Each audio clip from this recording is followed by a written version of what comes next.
sige na naman ho. Kaya ko naman hong gawin yung mga ginagawa nila eh. Tsaka marunong naman ho akong magpinta. Hoy, Mare, alalahanin mo. Kung ayaw mo malasin ang negosyo mo, huwag mong tatanggapin itong babaeng to. Tignan mo nga naman yung babaeng yan, ano? Ano nangyari dyan? Kailan lang ang tinutino? O ngayon, nagkakalat naman. Kailangan nating itapon to na Yangge. Baka mamaya makita to ni Ninyo. Wow naman! At may bulaklak pa! Galing kay tatay! Naku, tigilan mo ako, Ninyo ah. Wala mo pinapadalang bulaklak dun ah. May bago bang maliligaw ang nanay mo? Wala po. Kung meron, hindi po ako papayag. Gusto mo hatid na kita sa inyo? Kayo na naman! Ayoko sa'yo, may tatay na ako, no? Alam ko. Kasi ako tatay mo eh. Dapat nga kahapon ko pag ginawa to, kaya lang Bakit po? Ano nangyari? May problema po ba? si Lester, nandito kasi siya sa bayan eh, parang may masamang binabalak. Tara, tara. Baliw na baliw ka sa babaeng to. Natikman ko na to.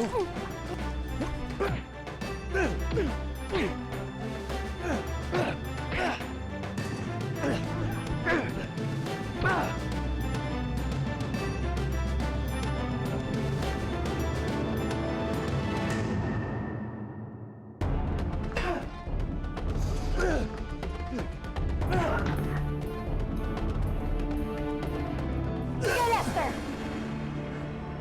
Sige, subukan mo. Kung ayaw mong butasin ko yung lalamun mo.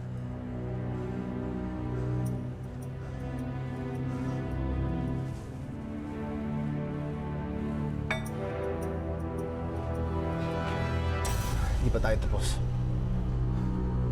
Damay ka na dito, Dave. Hindi itong huli natin pagkikita.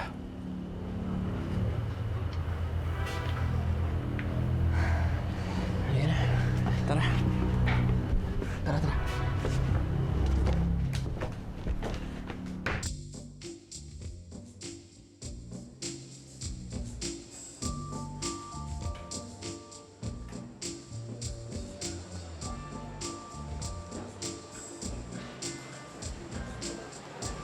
Kunet? Remember me? Candace, yung classmate mo nung high school. Nagpupunta ka pala dito. I own this place. Yeah, my gosh, sorry. Hindi kita nakilala agad. Alam ko na mataba ako dati. Pero ang dami nagugulat pag nakikita ako. Lalo na pag nalaman nila na super rich na ako. Kamusta ka na pala? Ang dami ko nga naririnig na issues, girl, tungkol sa'yo, na sunod-sunod. Pero, alam mo, makakabawi ka din. Thanks. By the way, you look fabulous. May party akong pupuntahan mamaya. Baka pwede kang sumama. Only the rich and ultra-fabulous people are invited. May mga managers ba dyan, tsaka producers na pumupunta? Minsan, pero konti lang. Usually mga influential people. Doon ko nga nami-meet yung mga business partners ko eh. Malay mo, makakilala ka ng magproduce ng sarili mong concert. Kakausapin ka nila. So, yan. Sumama ka na. Okay, sige. Pwede.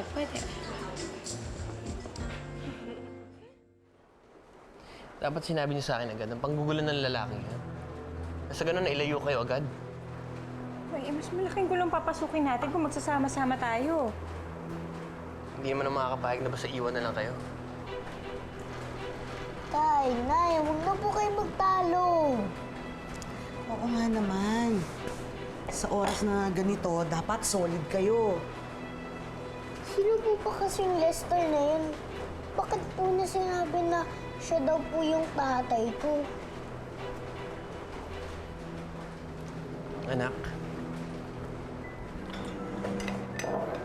yung Lester na yon, masama siyang tao, hindi mo siya tatay.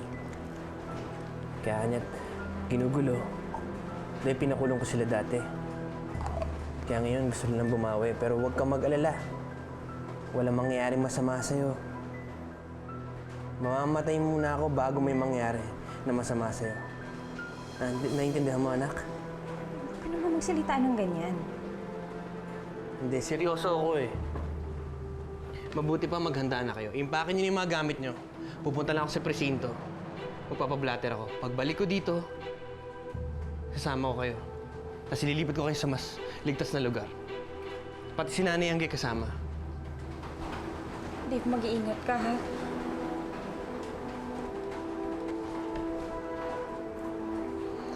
Tay, babalik po kayo agad ah. Hintayin po kayo ni nanay dito.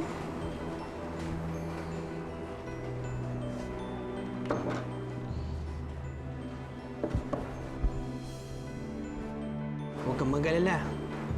Babalik ang tatay, pinapangako ko.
Saan ka pupunta, ha? Gabi na. Sa party ni Candice. Candice? Sino yon? Sikat ba yun? Hindi mo siya kilala, ma. Never heard naman yung Candice na yan. Dapat sa mga sikat ka lang sumasama para mahawaan ka ng kasikatan nila. Kung sasama ka dyan sa mga nobody na yan, ako, lalong mawala ang ningning mo. Ay, nako. Yan ka na naman, ma. Alam ka na naman sa buhay ko eh. I just wanna party and unwind. I deserve a break. Break! Bakit? Napapagod ka? Wala ka ng racket ngayon eh. I'll be back when I feel like it. Hoy! Mahirap kumuha ng taxi pag madaling araw! Parang kinalawang na yung mga suntok ko ah. Sakit. Okay lang yun. Napuruan naman natin siya eh. Talagang puro. Solid.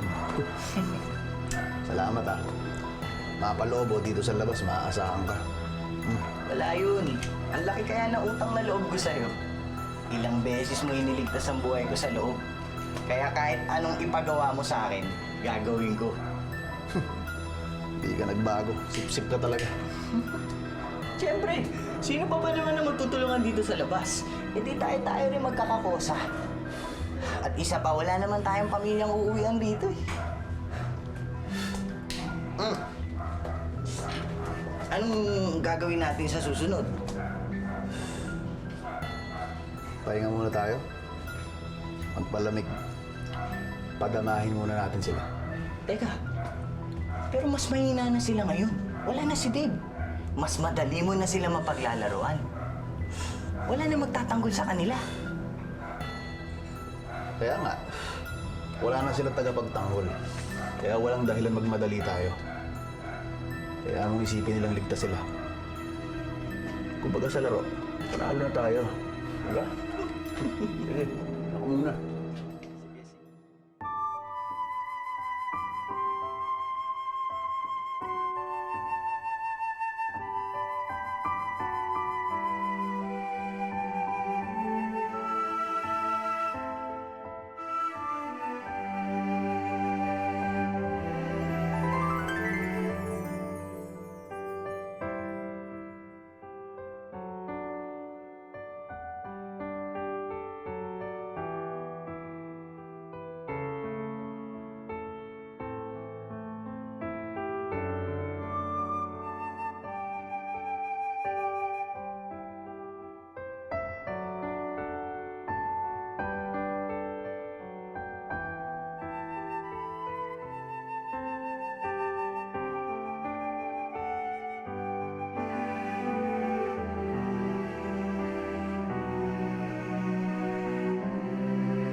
Helen?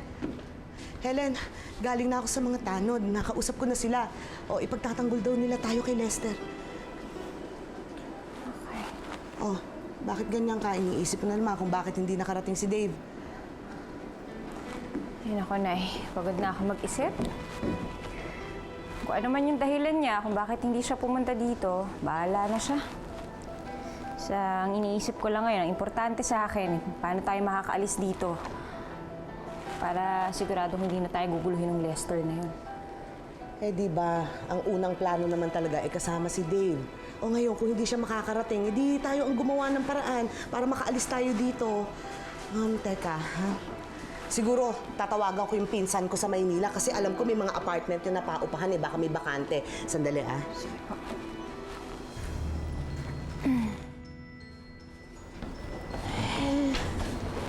Wala pa rin po si tatay. Wala pa eh. Ba't ganun, Nay? Pag kailangan natin si tatay, hindi naman po siya dumadating. Pag nagpa-promise siya, hindi naman niya tinutupad. Nay, pwede po ba akong magalit kay tatay?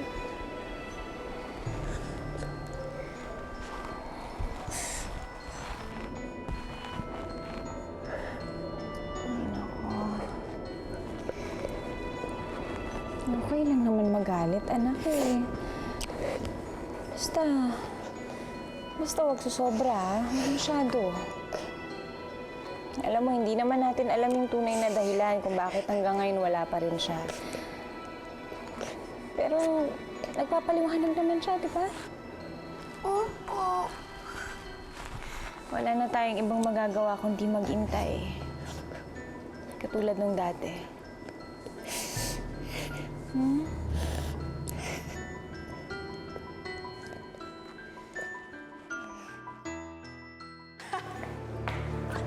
Lasing ka na eh.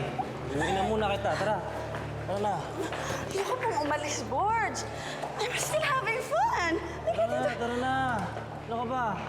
Tingnan mo nga sarili mo, hindi mo na kaya oh. Tara na. Tid na kita. No! I'm not going home. Tara na. I'm waiting for Dave. At si Dave dapat sumundo sa akin, hindi ikaw. I will not go. Hanggat hindi dumadating si Dave ko. Nasaan ba siya, ha? Hanapin mo nga siya. Tawagan mo. Gawin mo nga lahat para puntahan niya ako dito. I want you, Borge. I need Dave. I want Dave.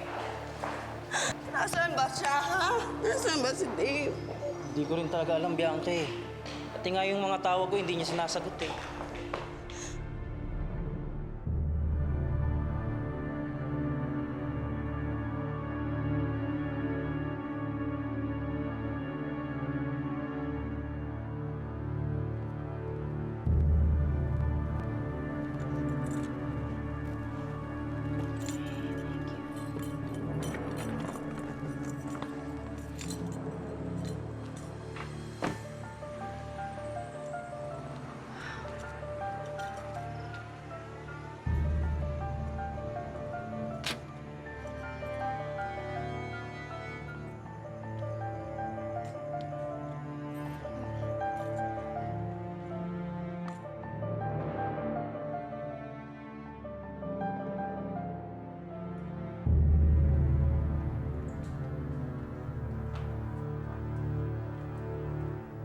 Hi, Gwyneth.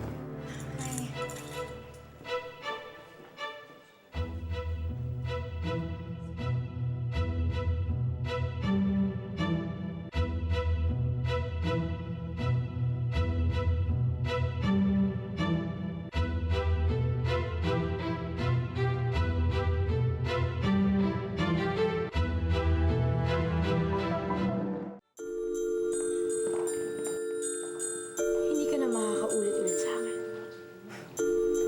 Tense ka naman masyado. Hindi na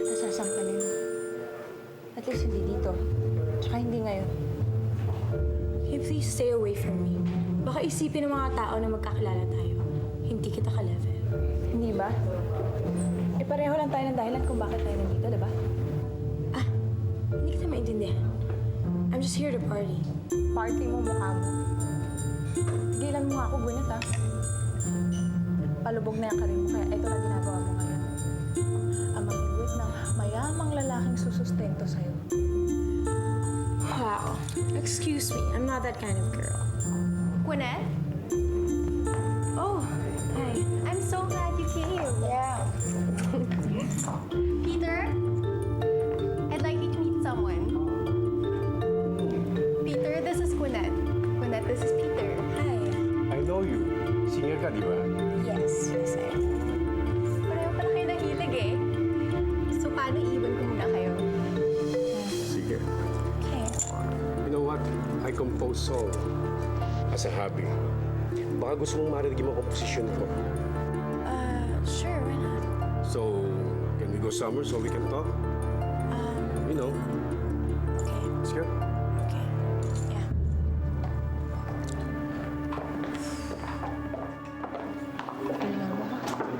Tama mo nga ako. Malaki ang magbayad sa sir. Kaya galingan mo. Lahat ng tinatago mong talento, ilabas mo na lang tungkol sa pagkanta.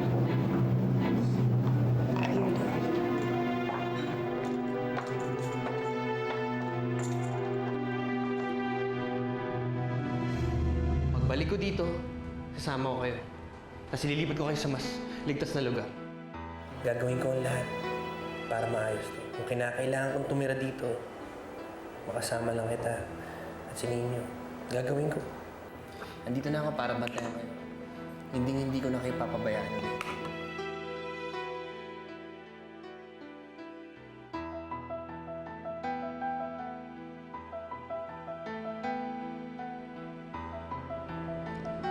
Akala ko ba wala kang pakialam kung ano man ang naging dahilan ng hindi pagdating ni Dave? Wala nga po. Naisip ko lang naman yung bata eh.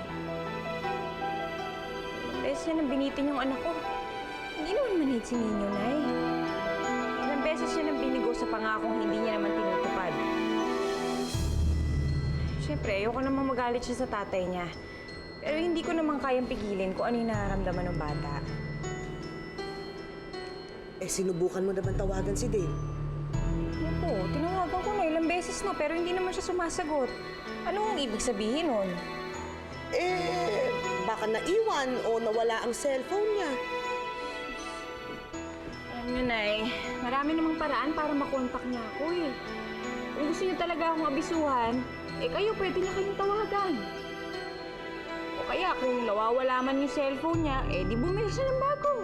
Kung ayaw niyang bumili, makitawag o makitext man lang siya. Hindi nga naman. Alam niyo, kung ayaw, maraming dahilan. Kung gusto, maraming paraan. Hindi na ako papayag na masaktan ulit yung anak ko. Tama na.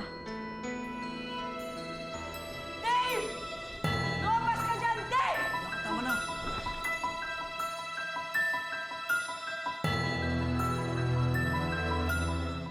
Alam kong nandyan ka! Tara na, pasok ka na kasi. Hoy! Hoy, babae ka! Malandi ka talaga, ano? Na! Alam kong nandyan ang asawa ko. Labas mo siya! Ha? Labas mo! Ganito! Sabunan na tayo! Ka! Bianca, huwag ka na may iskandalo dito. Ba? Ha? Ayaw mo ba? Ha?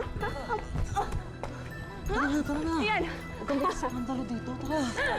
Bagay sa'yo. Tigaan mo! Kahit anong sabihin ko, kahit anong paliwanag ko, sira na talaga tingin nila sa akin.